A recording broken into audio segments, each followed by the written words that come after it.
What's destroying your life isn't what happens on the outside. It's what your mind keeps repeating on the inside, every single day, in silence. And Thoth warned about this thousands of years ago. But no one listened. Or better yet, no one was allowed to listen. You're about to understand why. Because in this video, I'm going to show you the most forbidden secret about the human mind, the secret that the Hermetic schools hid, that the initiates feared, and that Thoth recorded for those who had eyes to see. And I'll give you the first part right now. If you can get sick from a thought, you can also heal with a thought. But only if you can do something that almost no one in this world does. And that's why most people suffer, get sick, repeat the same cycles, and don't even realize they're trapped in a prison built by their own thoughts. That trap has a name, and the secret to breaking it is hidden in Thoth's most dangerous words. And listen up. In the next few minutes, you'll receive codes that immediately shift your vibrational field. And by the end, you'll understand the exact point where your mind stops being your enemy and becomes your healing. But until then, you need to go through each veil, because only those who make it to the end awaken.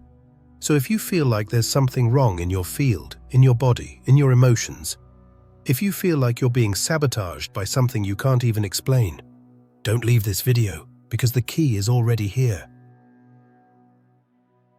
And the door is about to open. A mind not guided by the nous becomes mad and sick. But when the nous commands, the mind becomes healthy and heals the body. For everything the mind heals, the spirit seals.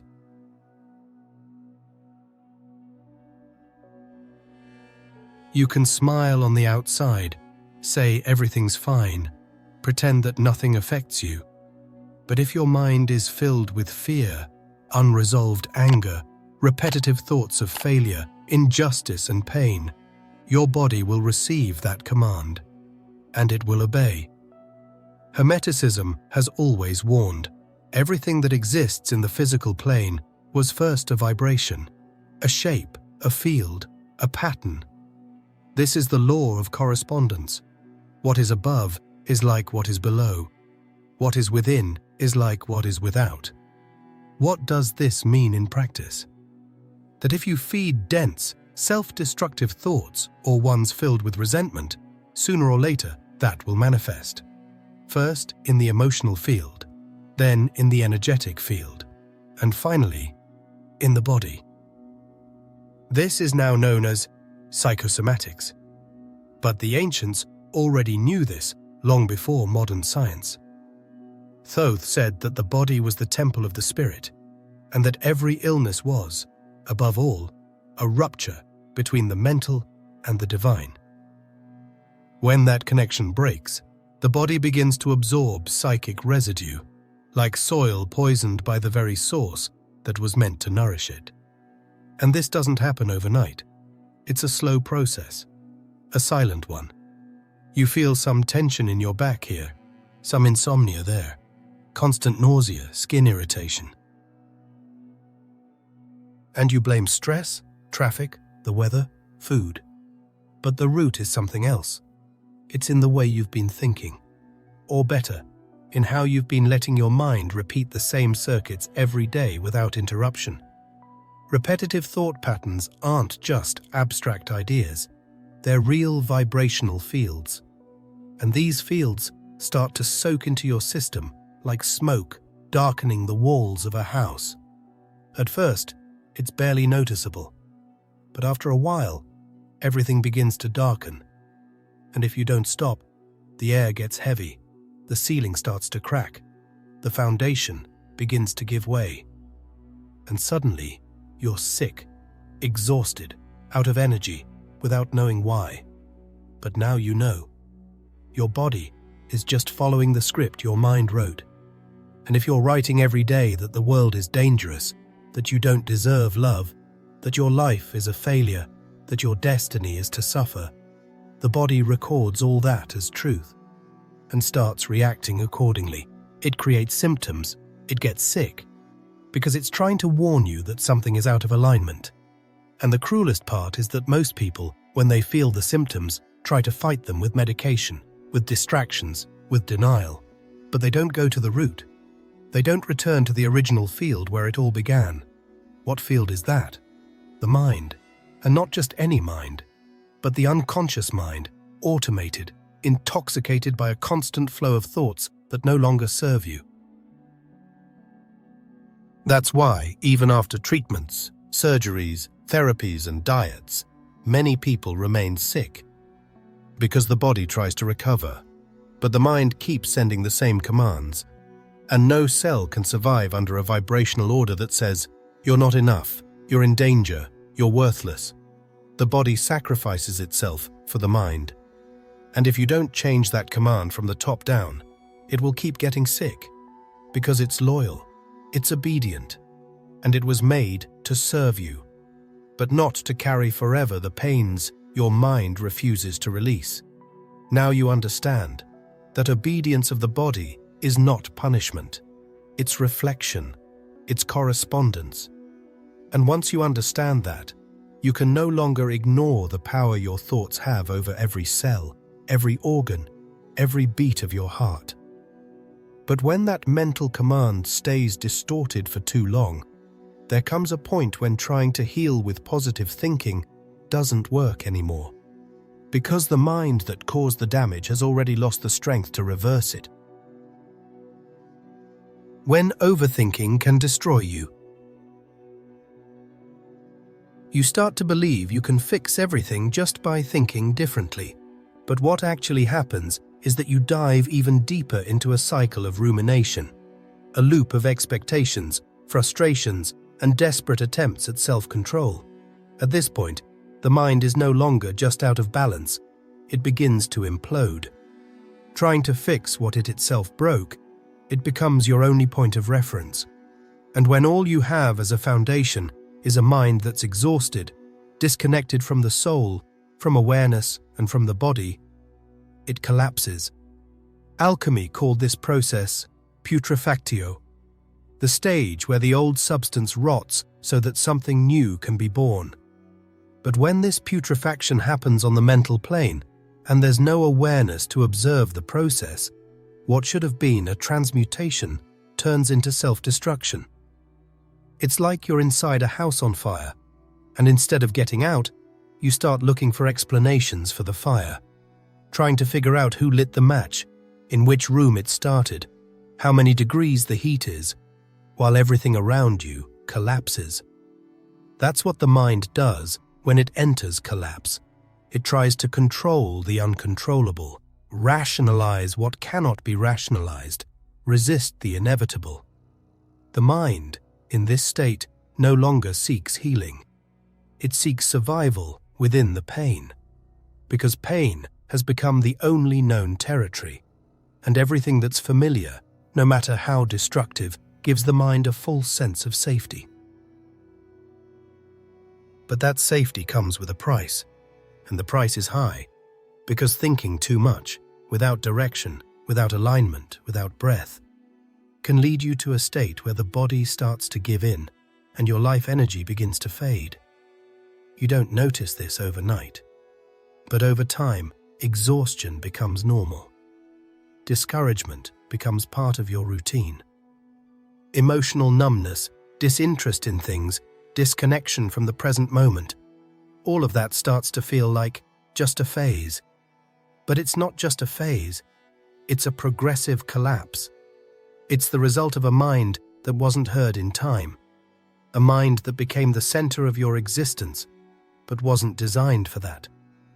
According to Thoth, the true purpose of the mind is to serve the inner light, to channel higher intelligence into matter.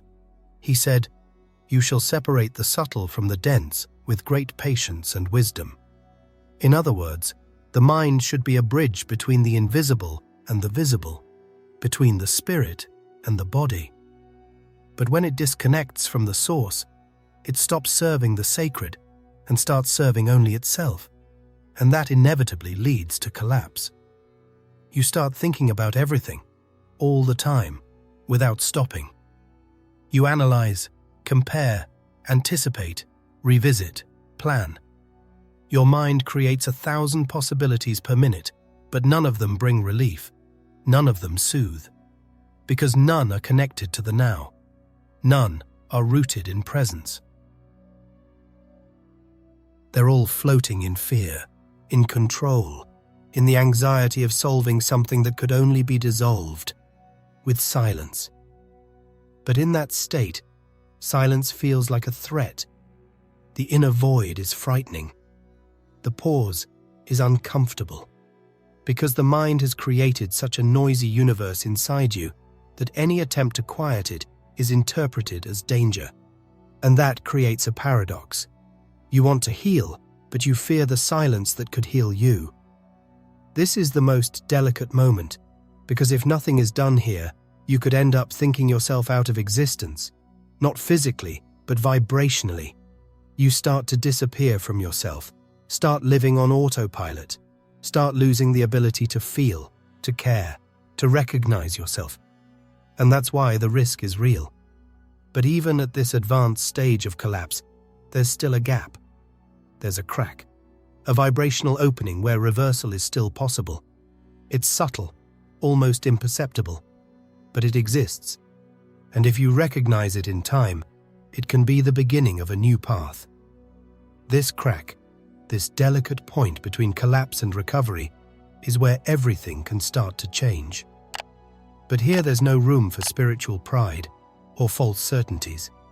Here, the only way forward is to recognize that you'll need everything you can access: thought, awareness, medicine, food, body, energy, silence, and presence. Because real healing, when the damage has already manifested in the body, doesn't happen with a single key. It requires a bundle of lights, a set of forces working together. The mistake many people make at this point is thinking that one path is enough, as if there were a miraculous cure in a single thought, or a single technique, or a single medicine. But the truth is that the imbalance was built in many layers, and so the restoration needs to reach all those levels at once. Thoth taught that everything that is dual, everything that's fragmented, everything that's out of alignment, must be reconciled in the fire of the One. And that fire is awakened consciousness. The consciousness that doesn't reject pain, but also doesn't cling to it. The consciousness that doesn't deny physical treatment, but also doesn't idolize it as the only solution. The consciousness that understands matter, energy, and spirit are all part of the same organism. That's why real healing cannot be reductionist. It's not about taking a pill and ignoring the anger you've held onto for 20 years, nor about repeating positive affirmations while your body is begging for rest and nourishment.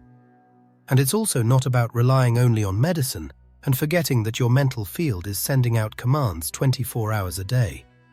Healing, at this stage, is integration, it's inclusion, it's alchemy. And in true alchemy, everything can be used as a transforming agent. The mistake, the trauma, the pain, the illness, the medicine, the word, the silence, the tear, the touch, the food, the breath.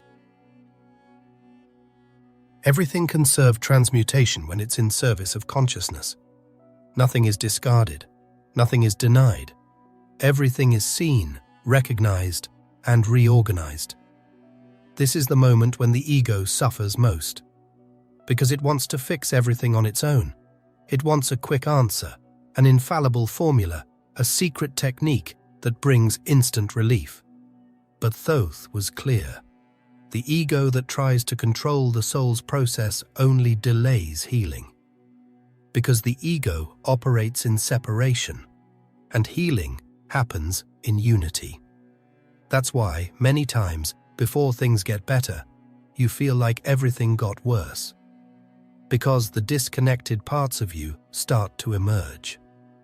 The memories hidden beneath the rational mind rise to the surface.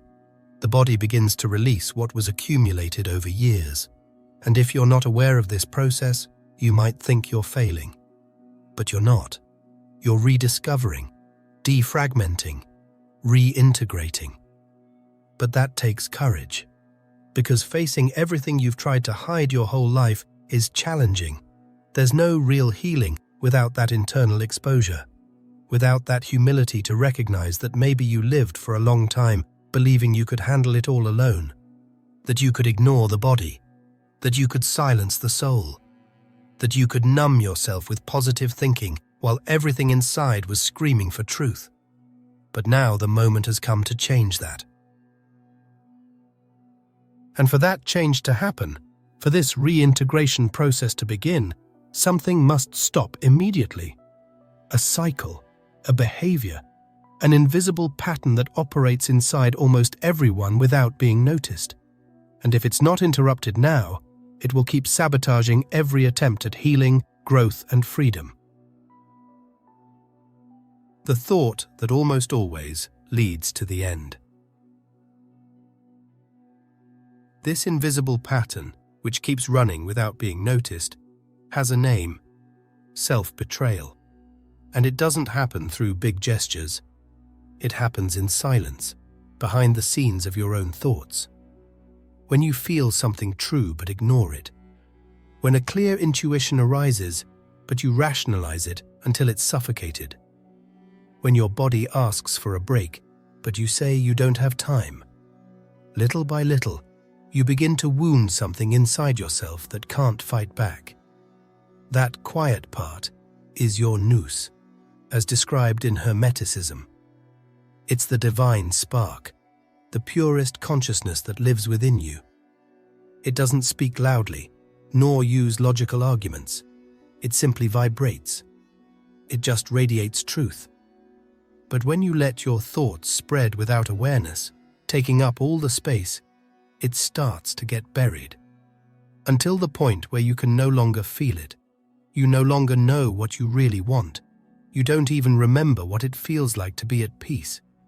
The cruelest act is not getting sick, nor is it failing. The cruelest act is suffocating that part of you that was born to shine, to guide, to keep your soul alive as you walk through this earthly experience. But instead of protecting it, you corner it with fears, doubts, and mental patterns that no longer serve. And worse, you normalize this suffocation as if it were part of adult life, of the real world, of the fast-paced routine. But it's not normal. It never was. This kind of silent torture is what causes spiritual collapse. Because when the mind takes the soul's throne, as warned in the Corpus Hermeticum, everything falls out of balance. The body resists, but starts to fail. Emotions fluctuate, but lose their brilliance. The senses get scrambled, and life becomes a grey hallway where you just repeat learned gestures without presence. And the most painful part is that this divine part living inside you cannot run away. It cannot defend itself or disappear. It just waits. Waits for you to stop, for you to listen, for you to remember. Because it is patient. But the more you ignore its presence, the more it withdraws. And the more the mind fills the void with control, anxiety, distraction. This is when suffering starts turning into despair. Because even surrounded by techniques, books, information, you feel that something is missing. And something really is. What's missing is you remembering who you are. What's missing is making space for the nous to breathe again, for the soul to guide the process again, for the spirit to take back control of the ship. This is the true mistake. Not failing in spiritual practice, or in diet, or in life choices. The most painful mistake is abandoning this inner being that was always there, waiting for a gesture of reconnection. No matter how small, a conscious silence would already be enough. A moment of truth would already be a crack of healing. But when you deny this for too long, something dark begins to appear. A subtle thought, almost imperceptible, but one that changes everything. Because it doesn't come from the soul. It comes from the collapse between mind and spirit, and its origin reveals a new layer of the abyss. This dark thought, which creeps in quietly when the noose is suffocated, doesn't come as a scream. It comes as a whisper. What if all of this just ended right now? It doesn't appear as an evil idea. It comes as an escape, a desperate attempt by the mind to flee from a collapse it doesn't know how to hold. Because there is a limit, and when the body has already given in, the soul has faded, and the thoughts won't stop spinning in circles. The mind switches into survival mode, and in this mode, it starts to consider the unthinkable, not out of malice, but because it wants to shut the system down. It wants to stop the pain, end the cycle.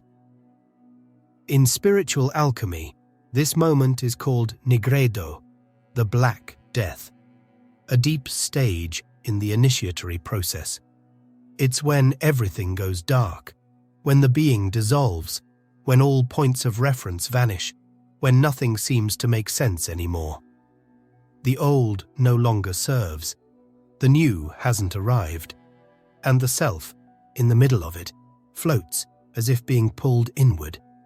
But this death doesn't have to be literal, and this is where the key is revealed. Because every true alchemical process goes through this moment, the point of dissolution. But the initiate, the one who knows the ways of the soul, does not despair here. They understand.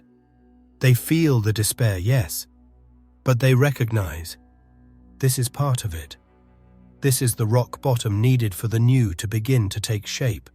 And that's why many awakened people have gone through this dark thought, some more than once. And it's not shame, it's not weakness, it's the crossing, the symbolic death, the implosion of the old self, the collapse of illusions, the moment when the spirit begins to draw near to reverse the story. But that approach doesn't come through logic. The soul doesn't come with arguments. It comes with silence. And the only way to hear that silence in the middle of chaos is to stop fighting the pain and begin to listen to it. Because pain has a function. It's a code, a spiritual alarm, a vibrational password that only the initiated learn to decode. And this is the most delicate point. Because the dark thought only dissolves when you understand the message behind it. When you understand that it's not the end. It's a portal, a marker, a point of no return. But not toward destruction, toward transition, toward transmutation. What will die is not you. It's what was never really you. It's the shell. It's the mask. It's the mental program that held you prisoner for too long. If you can make it through this dark night without identifying with it, something inside begins to open. The inner pressure turns into strength. The collapse becomes revelation. And the pain, which once felt unbearable, becomes a calling, a code, a sacred signal. Because pain, when heard with an awakened heart, is no longer a punishment. It's an invitation. And only the initiated can recognize when that invitation appears. And that changes everything. Thoughts heal. The secret of Thoth revealed. This is the most forbidden secret. The mind can heal, but only when it stops functioning as a common mind and begins to operate as an extension of the One. Thoth said that thought guided by light shapes the flesh. This means that thought, when purified, is no longer a reaction. It becomes a command. It vibrates at the frequency of the origin. It directly touches the field that organizes reality. But here's the point. It's not about thinking positively. It's not about repeating phrases. It's about commanding reality from a state that can only be reached after symbolic death, after the ego collapses, after the nous, the spark, returns to the throne. And this kind of thought is rare. It is silent. It is direct. It carries no doubt. No rush, no anxiety. It doesn't ask. It emits. And when that happens, the body begins to reorganize. Reality begins to respond. Chaos loses power. The field comes into alignment. But that's only possible when the thought is born from the right place, the place where you stopped fighting, stopped running, stopped distracting yourself. And this is where the greatest obstacle appears, the invisible behavior that paralyzes everything. Escape. Because even those who seek healing are often still running, running from pain, running from silence, running from themselves. And this escape comes in disguise. It shows up as an overload of videos, books, messages, tasks, entertainment, all of it seeming normal. But in truth, it is the greatest poison to the vibrational field, because distraction weakens focus, and focus is the channel of healing. Thoth taught that the inner void is the portal, not a depressed void, but an awakened void. The pause, the stillness, the soul's listening. And the modern world knows this. That's why it offers 1,000 ways to fill your time, 1,000 ways to keep you from going inward. Because if you go in, the system loses, and healing begins. But for it to take root, firmness is required. It's not about brute force. It's about stopping, looking, listening, and staying. Even when it seems like nothing is happening. Because it's in that space where the external stops that the internal begins to respond.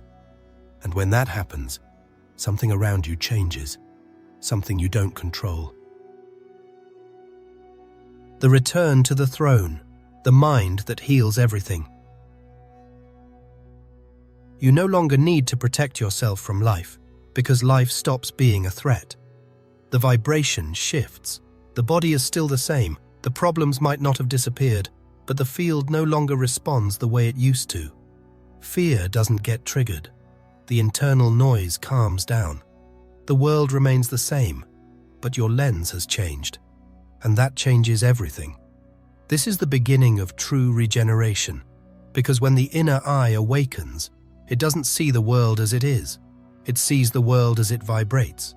And the world, when observed with beauty, begins to reorganize around that new frequency, not by magic, but by resonance.